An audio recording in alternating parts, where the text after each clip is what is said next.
l'ensemble du Sénégal, à part certains points côtiers, est musulman. Mais ici aussi, une différence avec le Soudan. Au Soudan, le régime a entamé la lutte contre certains chefs de confrérie, les marabouts.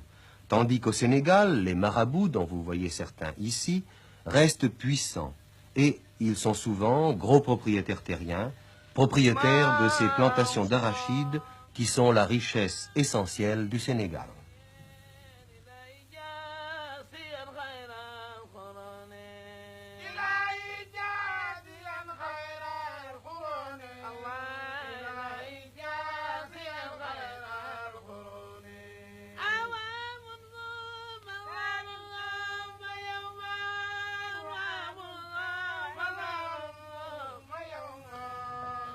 Ici, bien entendu, il ne s'agissait pas de travail collectif, c'était un travail de salarié sur les terres d'un propriétaire, celui-ci.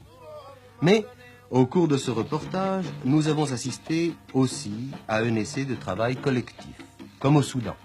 Il s'agissait de construire une route. Seulement, le Sénégal, ce n'est pas le Soudan, et ce jour-là, pour rassembler des volontaires, il a fallu des heures de palabre. Encore n'est-ce qu'une poignée de villageois qui a bien voulu monter dans un des camions qui était venu les ramasser.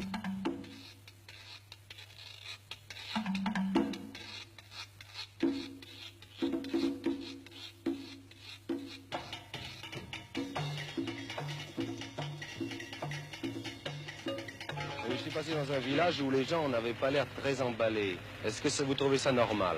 Oh non, c'est pas du tout normal. Parce qu'ils ont donné leur parole d'honneur qu'il fallait respecter. Vous leur avez fait donner leur parole? Oui. Et généralement, quand un village collectivement donne sa parole, il la respecte. Ah oui, il doit la respecter. Tout ceci ne signifiant pas, bien sûr, que le Sénégalais renacle à la peine. Une fois lancé, il y met autant d'ardeur que d'autres, et il n'hésite pas, par exemple, à remplacer le rouleau compresseur par ses pieds nus pour tasser les coquillages qui servent de pierre.